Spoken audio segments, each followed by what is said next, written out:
All right, what's up, guys? My name is Ethan Westerberg, and I'm here with my good friend Devin Boissonneau. What up, Dev? Hi, I'm Devin Boisno. And this is username Unavailable. This is our gaming podcast that we're hoping to do bi-weekly, and we just, we talk about gaming news and what we're playing and just random stuff. Whoa! I tried to make a woo, but that did not come out how I thought it would. I'm keeping that. No, but okay. All right, Let's so start with the news. yeah. All right. Well, we're only going to do one news thing today because we both got new games that we really want to talk about. So, we're going to talk about the PlayStation Classic that was uh, revealed today. Mm-hmm. Uh, $129 you said, Canadian? yeah, 99 US. So $129 Canadian, and it's coming out in December, is that correct? Yeah, December 3rd, as far as I saw. I've read one article and that's what I saw. 20 games. They've only announced 5. And do you have them off the top of your head? Let's see what you got. So we got Final Fantasy 7, That's one. Jumping Flash, That's 2. Ridge Racer Type 4, That's 3. Tekken 3, 4. and Wild Arms. And that is 5. So, Now, I don't know. There's only 2 games on here that I know. which ones are those? Final Fantasy 7 and Tekken. Okay. Ridge Racer. It sounds like you're going to be picking it up. Like, give that one a go. Okay. I believe that one's supposed to be in the vein of like F-Zero or something like that. Oh, okay, yeah, I yeah. feel like I'm talking out of my butt because I grew up with the 64 and the Xbox. Mm-hmm. But I'm kind of interested. A lot of classic love going around these days. Yeah, no, it's, yeah, I guess Sony saw that Nintendo was doing well with, the NES and the SNES classics.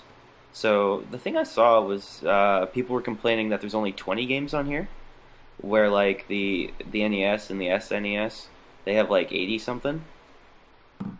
Well, I mean, it's going to be a different deal. And, like, one thing I gotta say is, I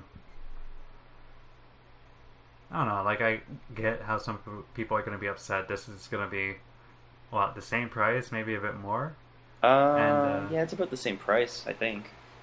and honestly, like if you go to like a road show or some kind of expo trying to hunt for like classic video games, you're probably gonna find your Super Mario Worlds or your Link to the Past for like $40 each, whereas you're gonna find some of these classic PS1 games probably around the same place, but for generally, like I'm assuming like MGS1 you could probably pick up for $20. Um, Final Fantasy 7, honestly, I was surprised to see some people not even go higher than $25 for a copy of that. Yeah. And but honestly, I think as we get further and further along, PlayStation already has options to buy those classic games. Mm-hmm. Nintendo doesn't really, as far as I remember. There's options on the 3DS, I suppose, but a lot of the audience that I'm assuming really loved these classic consoles probably prefer just having the classic console over the 3DS version of it. Yeah, probably. I don't even have my 3DS anymore. I have it. I got a couple games on there, but I'm actually really surprised it just kind of faded from my attention. Yeah, I got a Switch, so that kind of killed it. And now their paid online services started, I believe, this week. Ugh. Yeah. It's only $20 for a year, $25. Yeah, I know. I don't know if I'll get it. We'll see. It depends. They Depends. do have a 7-day free trial. Okay. Well, I don't know. Maybe I'd try it. Yeah, give it a shot. One of the things that's coming along with it is their classics collection, so you can play like the original NES games. I Hmm. believe it's just NES. So there's, I think I saw like, of course, Super Mario Brothers. I believe I saw Punch Out. Oh, Punch Out, nice. Original Metroid, which I've been looking to play. Mm. So there's options there. Yeah, I'll give it a. Yeah, I'll try it eventually. I think I'm gonna wait until I get Smash Brothers. But all this talk and classics and all that, so there's for the PS1 Classic specifically, there's still about 15 more games that still need to be announced. What would make it What to you would make it worth that $129 mark? Metal Gear Solid, um, Spiral 1, which I doubt they'll do because they have the remaster trilogy coming out, but that would be cool. True. Uh, I'm trying to think. See, I didn't have a PS1 either. Like, I had an N64, so there's just. I don't know a whole lot about, like, the PS1. So I am excited to play those games. I never got a chance to play, but yeah, as far as games that I'd want on there, I actually don't know. Like Final Fantasy VII, I have it on my PS4. I never finished it, but I'll play it on the PS1. Well, if they had Resident Evil, the original, on there, Mm, Silent mm, Hill, yeah, like, I think. I don't know. Any Grand Theft Autos on the PS1? Grand Theft Auto 1 and 2, I Uh, believe. yeah. Maybe the England expansion. I forget what it's called. Oh, jeez. They probably won't do that either, though. So I don't know. I don't know. Anyways, going from old games to new games. Oh, did you like the segue? Yeah, I mean it Uh, works. yeah, it's all right. So we're gonna talk about the games we've been playing lately. So you got Destiny Forsaken. I haven't picked it up yet. What do you think? I am very much in love. Honestly, I'm a bit mixed right now, but going back to before the point of mix, it's not even having to do with the game. But during my first couple weeks with it, I was playing on PS4. Hmm. It was really nice seeing, well, not just like this story come in and tell something very, like, kept you connected to it and want to go along with it. But it was very nice to see that they started to keep your own guardian kind of involved with it as well. I'm trying to think back to the other campaigns like Warmind, Curse of Osiris. Like, there weren't really like cinematics aside from the opening ones, and you just kind of went in, did your thing. And thinking back to the Red War with the Cabal, yeah, there were cinematics, but this one here felt very personal. You know, like if there was a cutscene, usually your character was in it. They weren't just kind of sitting there. They were staying involved in the discussion. And with that, I think they only said about 6 to 9 words total for the whole hunt for Aldrin portion of it. Mm. But I don't know. I just felt a lot more connected with that. Going on from that, talking way too much about just that one point, I'll try and quicken it up. Honestly, some people said that the race from light level 400 to 300, 400 to 500 felt kind of slow and sluggish at times. I felt it went very naturally just because I was probably closer to the 400 mark, so it just kind of went through. You had to hunt down each of the barons in like their own adventures, and they're all like leveled. They are all leveled a bit differently, but it felt very organic in at least the way I chose them. It felt natural. When I first saw the trailers, I was very excited and also kind of worried to see how they're going to handle like these, not just like these big boss characters who are at the end of strikes or whatever, but like these were big boss. Cat, stop scratching at the window. But these big bosses who they felt more involved. I didn't really like the idea that you just go in one mission and then that's kind of it. But I felt they handled each of these dastardly villains' adventures pretty well. Each one had their own kind of mechanics. They each felt very unique. I felt like I could replay them when they came around. But yeah, overall that felt pretty good, and I love the new environments, especially once you break your way into the post-hunt. I guess it still goes on to another hunt, but the post-Aldrin kind of activities with the Dreaming City. It's very interesting. I know for me, Destiny 1 felt very... Because I hopped in when Taken King, about halfway into the Taken King's cycle there. And it felt like this really that environment itself, just on the huge dreadnought of the Taken King, was amazing, and it made a lot of the experience for me feel very important. Was that ship and the initial Tangled Shores that you land on, and this new Forsaken expansion. It has like a lot of these nice elements, and going around one corner to find like wreckage of the ship in the Tangled Shore was very nostalgic, and it was kind of nice that I was kind of able to have that variety in this one. It was a pretty big play space, but it was entering the Dreaming City when it felt very much like this is definitely gonna be the what like this place of secrets that was the Dreadnought ship for Destiny 1. I want to get into a bit more, but I'm kind of interested to know like what you're kind of expecting going into this expansion once you get around to it. Um, hmm. It's hard to say. I've heard it's a little more darker than the base campaign. Uh, yeah, I'd say so. Whereas the Cabal War, they tried to make it very kind of. I won't say it was dark, but like there was elements of it there. Whereas this is very much you're off doing your own thing. There's a lot more. It goes anywhere from like threatening, angry to like worrisome and sad in these people's tones and lines, and I think it's just because like the dark tone very feels like it impacts the character. Something has impacted the characters immediately, and they're all trying to deal with it and moving on from that, pretty much. Hmm.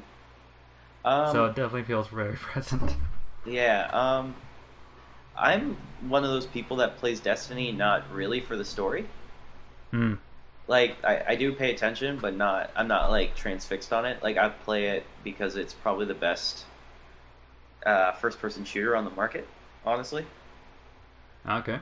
At least I think the mechanics are really good. So I'm more looking forward to the new weapons and the new supers for each class and Gambit for sure. Like I'm excited to play more Gambit because the two games we played was so much fun. Like I could see myself sitting down for an afternoon and probably playing like 4 hours worth of Gambit. Like it was that much fun. It's I like how they do it. Like I just like how they structured it and Well, how fast paced it is and mhm. how quick the game can change.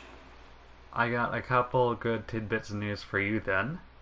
The first being this weekend, Gambit is going to be available to everybody. Yeah. Either bring with you a sleeper stimulant or just be very precautious invading Mhm. because that thing will pack a punch. Yeah. And the other thing being getting invested into the new weapons I've seen around. I don't think I've had one exotic drop for me, and I think it was like a pre-Forsaken exotic as well. Oh. So it definitely goes from like once a week to once every 2 weeks. It definitely feels like a slow down. Huh. Uh, Uh but, but, I like using the bows. oh my goodness, yes. You're gonna. It feels. Yeah, that definitely feels really good. And, I feel like I have something to say. Like, I know there's been some new weapons, and you'll get to them just by playing through the story, but, what was it? As for your supers, this could be kind of good news, bad news. The new Gunslinger, super. Mhm. The. What's it called? Golden gun. It has like 1,000 blades or something like that, Oh. where you just like jump up in the air and you just throw a fan of like look what looks like kunai, I guess, Okay. and you can just destroy waves of enemies. I think it's supposed to be one of the most powerful new supers available. That sounds I haven't amazing. seen and I haven't seen too much of the two other hunter ones so far, just because one of them you have to complete by doing a blind well tier 2, which is in the Dreaming City. Mhm. So, and like post campaign, not late on, like it's not going to take you too long to get there, Yeah. Hmm. but you're going to have to put a bit of time to and investment into it. Mm-hmm. And the second thing, which I'm excited about, I'm kind of excited about for you, but I'm kind of thinking you're gonna not like as much because the third uh, item you need to unlock your final ability for a character, Yeah. you have to complete the first raid encounter in the new raid. Okay. Don't worry, I'm sure with the clan we can get you into one easily. I'm sure, and the first raid encounter doesn't take long to get to, and it's not very mechanically heavy from what I've seen. With Yeah. like 2 minutes of practice or something, I'm sure you'll get the flow of it. Yeah. But yeah, no, I want to talk more about the raid, but I haven't experienced it for myself. It took the first team, I believe, 18 hours and 48 minutes. Yeah. Something like that. Yeah.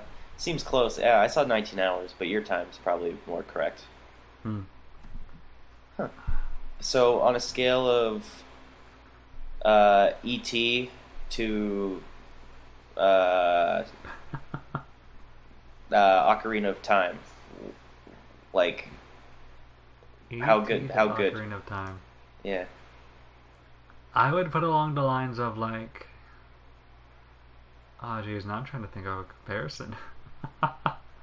um, Halo 3 ODST, I guess. What is that? Like a six? I say a solid 7. Okay. Solid 7, Okay, that's not bad. which is pretty good on my scale, I'd say. Yes, a seven's solid. A seven's pretty good.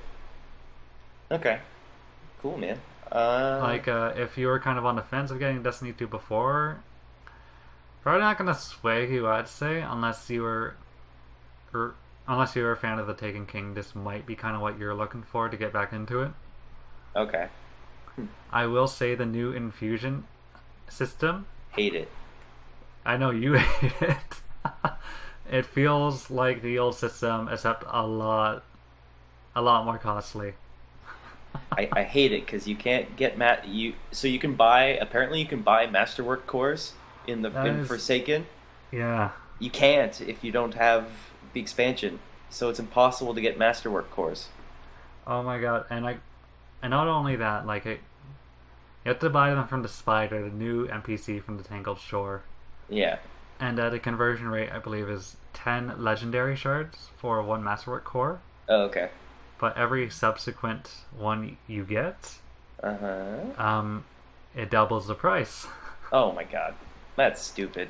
That's ridiculous. I have And then, I have a and bunch then of the legendary doubling shards. resets every day. Wow. That sucks. There's other ways to get it, but I mean that's from like lucky rolls. I'm pretty sure.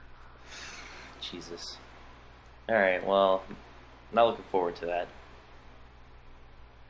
But, anyways. Okay, so I'm going to talk about a game I've been playing, which is Spider-Man! All right. It's great. I love it. The story is great. Like, I like the aspect, like all the aspects of the story so far. The swinging in it, I think is better than Spider-Man 2. Okay. So, and that's saying quite a bit. It's just fun. Like it's just so much fun to swing around New York. But yeah, no, it's just fun to swing around New York. Like there's a bunch of side stuff and like collectibles to get, but it doesn't seem tedious because there's a lot of different ways. Like there's a lot of different movements you can do when you're swinging around and stuff. So it keeps everything kind of fresh. It's just like you're not just swinging from building to building. You're like doing jumps and you're running up buildings and stuff. Like it's pretty fun. It's got some variety to its flow. Yes, for sure. And I don't. How far am I? I think I've done like almost 60% of the game in total. Made it sound like you barely touched it since you picked up an NBA. I just kind of like do random. Like I'll play for like a couple hours and I'll just go swing around. I'll do a couple story missions and then I'll go find some collectibles and stuff.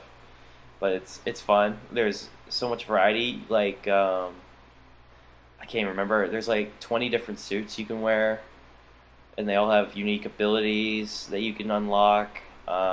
There's cool gadgets. I've only faced a couple bosses so far, Okay. so I won't spoil who they are in case you're wanting to play it. I've heard they have quite a few different Spider-Man villains making an appearance in this. Yeah, I think there's like 8 or 9. Okay. Like there's a lot. It's like you see some of the characters and you're like, oh, he's in the game. Well, you just know he's gonna be a villain.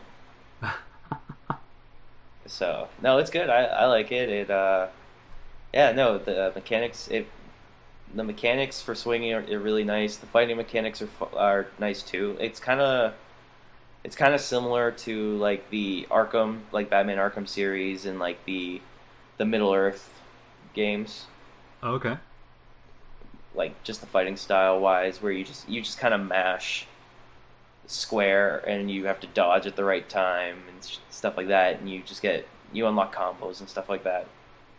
So it's not like you're not gonna feel like you're doing everything is very repetitive. Yeah, yeah, the mechanics kind of break up the monotony for sure, and it's a nice open world. Like there's it's fun to just like go find the highest point in the city, which by the way is Avengers Tower. Okay. So and you just go jump off the roof and like 20 feet from the ground you just start swinging again. It really makes you feel like the hero. Yeah, no, it's cool. I love it. I would suggest anybody who is on the fence about picking it up to get it. What were your expectations leading up to it? I was pretty hyped. There hasn't been a really good superhero game in a long time. Like I guess the Arkham games were about as close as you get to like really good superhero games, and Spider-Man's my favorite superhero. So Hmm. I was pretty like my expectations were high, but they've exceeded it for sure. You mentioned super suits, and I've heard that there's the abilities tied to it. Yeah. Is there anyone in particular that you like, either appearance-wise or ability-wise? Uh, so there's one ability I can't. I think it's called a. Oh, I'm gonna get this wrong. It's like called a web blossom. You shoot up in the air and you just fire at a bunch of webs and you pin enemies to walls and floors and stuff like that. Okay. So that's like my favorite ability. But appearance wise for the suits, there's one called Spider Punk. Spider-Punk. Yeah, and it's just like Spider-Man with like Converse shoes on, with he's wearing like a leather vest and jeans, and he's got like a spiky mohawk on the top of his head. You decided to snazzy it up, eh? Yeah, no, it's awesome. It came when you pre-ordered the game. It came with it. So I think that's my favorite one. That or the I can't remember the name of it. Is it called the negative? Where you're black and white. Ah, okay. So not like Venom, but just negative, reversed colors. Well, not reversed colors, but I mean. Yeah, just like negative image. Oh, okay. Yeah, so it's pretty cool. I like that. Yeah, yeah, it's pretty fun. And the only part I don't like, and I'm sure some people like it, is you play as Mary Jane, Oh, okay. but like it's very like tedious, like stealth missions. From what I've seen, it's very much just crouching around places and telling Spider-Man what to do, pretty much. Kinda, yeah. They're like always done in like flashback sequence though. Like you'll meet up with her and then it says like 15 minutes earlier and then you're just somewhere. Huh. Yeah, I think that's like my only complaint. Doesn't sound like too bad of a one, though. Well, no, and they take like 5 minutes to do. Like it's just I just want to go swing around more. Alright, so final bit I think we should add for this segment here is anything else you're kind of hoping to see before the end of the game? Anything else you want from it? Um, I want more boss fights, but that's just me wanting to. That That's just me having to play the game more. So I'll get to that eventually. I think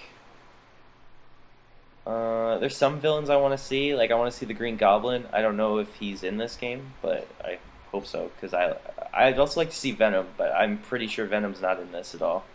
Hmm. Making his return in the sequel, maybe. Maybe, or they didn't put him in the game because he has a movie coming out. I don't know. Sounds very. The movie trailer makes it seem so very poetic so far. Yeah, it's a PG-13 rating, which I was surprised. That's not a good sign, I'd say. I mean, if Deadpool gets an R-rated film and Wolverine gets an R-rated film, why doesn't like a straight up?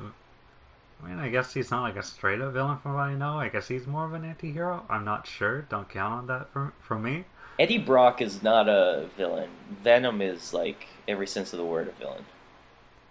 You kind of expect that one to be the R-rated one, don't you? Kinda. I don't know. I'm excited. I like Tom Hardy. Yeah, could still be good, eh? Yeah, I'm hoping. We'll see. But okay.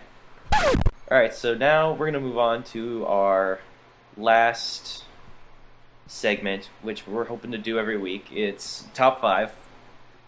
Top five. Yeah, it's not always gonna be video game related. It could be, I don't know, like top five favorite sandwiches. Ooh, actually, that's a good idea for next time. But this week we're gonna do our top five favorite items in video games. So I don't know what you categorize as an item. I made it non-weapons.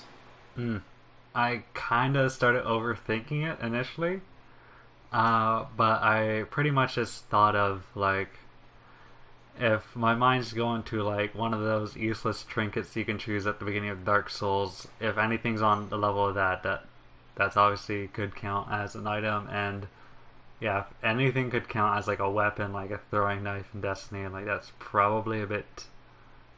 No, I'd say it gets a bit tricky there because like there's black fire bombs in say Dark Souls, what you get to use.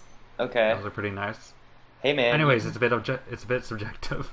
Hey man, you can do whatever you want. This was your idea. You can categorize this however the hell you want. I'll just reject every single one of your answers. Yeah, mine are stupid. Yours are right. We'll let the audience decide. Yeah. All right. So just for the record, down right below. Just for the record, these are not the best ones. These are our favorites. So don't tell me I'm stupid for some of these. Side All note. Do we have a third guest joining us today? No, she's not feeling great. She's gonna join us next week. Okay. Soon there will be more than two. Yeah, I think eventually it would be cool if we could do the two of us, but we always have a guest. That'd be pretty good. They just like rotating third. It's a nice experiment that we got going on. Let's see where this goes, right? Yeah, exactly. All right. Well, so you want to start? Sure thing. I don't have these in any very particular order. Okay. Okay, I think I know what my top five is gonna be. Okay. It's gonna be the Ocarina from Ocarina of Time. Damn it, I forgot about it. I'm not counting. Give me a second. I forgot to move the mouse again. Anyways, I'm not counting Majora's Mask just because that's pretty much the continuation of Ocarina of Time and the Ocarina in A Link to the Past. I think that teleports you somewhere. I put that game over top of Ocarina of Time, yet I can't remember what that item does. But pretty much the only reason why I picked this is because it's very memorable and started the list just because, although it's a very simple, memorable item, I just liked using it. It was fun. You could just blow out a tune whenever you wanted. It did stuff. It brought you to places. And most importantly, you can make up your own little tunes. Yep. Alright, I'm having to change my list right now. We're recording the show. Yeah, I know. Okay. Alright. So that's a pretty good one. So that's your number 5. Mm-hmm. Okay, my number five is. So I really had to think about this. Like I wrote down two and then left it for like 2 hours, and then about 45 minutes before we had to record, I'm like, oh, I guess I should probably finish this list.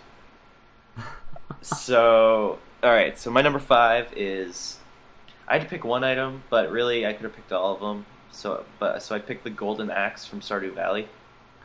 Oh, okay. Just just cause I like that game. It's like in I your top five, right? Stardew, yeah, it's in my top five games for sure. Um, it's I wanted to pick something from it, but I couldn't pick one item, and I just thought of the item I used the most in that game. What, It's probably the axe. what were some runner-ups? I thought about the fishing pole, Okay. the pickaxe. There's lots of hats you can wear. Lots of hats, eh? Yeah, like I like I like the straw hat. Um, yeah, there's a lot of stuff. I just picked the axe because it's like the most common thing, and I use it the most probably in that game. All right. All right, what do you got for number four? Number four, I'm picking the Overshield from Halo 2 and Halo 3. I could include one in there, but I'm thinking more specifically of my times playing multiplayer in those two games Yeah. with my buds. It was just a lot of fun just getting the up. It's one of those things where it just helps get you the upper hand a bit because, like, I was a kid and I wasn't the best at shooters at the time. No. But it's one of those things that really helps it go from like a very serious, it wasn't like a very serious game before, but it was one of those small things that help kind of reinforce kind of like just the party time kind of vibe I got for a game like that. Mm-hmm. Just have, it's just one of the things when I think Halo multiplayer, I think that little overshield cube. Hmm. I know it's the red one. It's been a while. I can't remember. Oh. So, how about you? Number four. Uh, mine's the ocarina. Okay. I forgot about it, but now it's on my list. Got any specific points to bring up about it? No, I just it makes a nice sound, and it's so iconic, you know. Know what? That's all you need sometimes. That's it. And Ocarina of Time is also in my top five. So Mhm. You're yeah, no. spoiling another top five potential. Yeah, I know. Well, I only said two, so we're fine. I guess you don't know where they are on the list. Exactly. All right. What do you got for number three? Number three, I got the empty gun from Undertale. Okay, I was trying to think of Undertale items today, and I couldn't think of any off the top of my head. That one came to mind. I didn't, because I don't know. That game is about like the interactions and usually just about like descriptions in the items of like what there were of that, and I don't know. There's things like templates, but I thought that was very. I don't know. It wasn't very much the item itself that made me remember it, but the interaction you get with it. Just I'll give it to you for two temp coins or whatever it was. But more or less the empty gun, because like a lot of the items you just see, you find them, and it's very much like this is where like a previous child's quest has ended before they had their soul taken to open the barrier. Yeah. But you end up finding the empty gun from Caddy and Bratty in just like this alleyway in the city near the end, and it's just like, oh, by the way, kid, here's this gun. Jesus. It ups your stats, but it doesn't do anything, so I guess you just kind of like pistol whip your enemies with it. Yeah, well, I could see that. I would hate to be pistol whipped. Look out, it's a 6-year-old with a gun. That's all you need. Is that how old your character is? 6 years old? Is that a thing? Honestly, that's what I'm assuming. Like, I think like Dora the Explorer's age, but I don't know Dora the Explorer just because the character sprite makes me think of her. But yeah, okay, yeah, I can see that. I can see that. I feel like they're a kid. I'm gonna send you a video in a second there, just for later. Okay. But like, sets very much the tone of like what I think of this character as, in a way, I guess, kind of in a stupid way. But yeah, the empty gun. How about Okay. you? You're number three. It's another Zelda item. Okay. It's the hook shot Ah, that was a contender for me. from any of the games it's in, because it's just so much fun. That's it.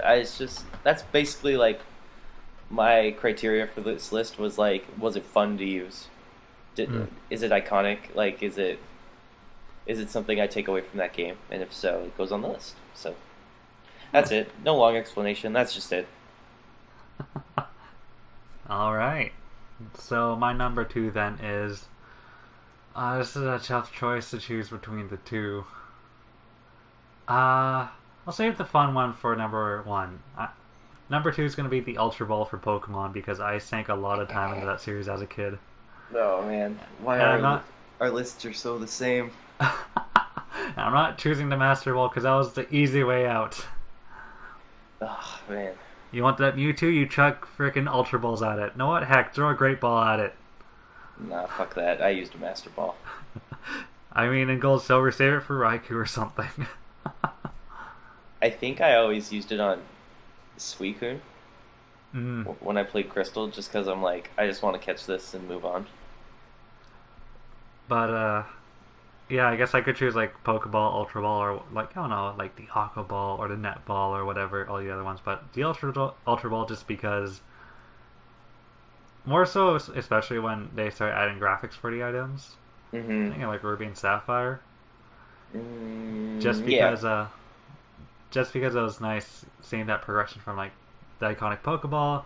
Great Ball was neat, but getting to like the Ultra Ball was just kind of fancy and it looked cool, and you feel like you came a long way. Yeah. Hmm. Well, I'm not gonna take too long on mine because my second one was the Pokeball. Okay. So, just the original plain Pokeball, just because of the simplicity of it, Hmm. and like you said, whenever they started to add like an actual design for it, I thought it looked really cool. Like I tried to catch all my Pokemon with Pokeballs, just so when I threw it out, you could see the Pokeball. And it was kind of like this status thing. I'm just like, look, I put the time into catching this guy. Yeah, I'm just like throwing. I don't even know. I'm just trying to throw Pokeballs at like a snow runt that'll run away on me. You spent all your vacation money on all those Pokeballs just so you can get one snow runt. Yeah. Oh man, that's like one of the most tedious things ever. Was trying to catch a snow run because you had to do it at a certain time of the day, in one spot. Oh my goodness. I think it was like also. I can't remember if it was. I think it was. It might have only been one day a week too. You could do it. Oh really? Was this From Gold what? Silver or is this Ruby Sapphire? This is Ruby Sapphire. Oh my god. Uh, what's the one in? Because there's something like that in Gold and Silver. I think it's the bug catching area. I think you need to go on a certain day at a certain time to catch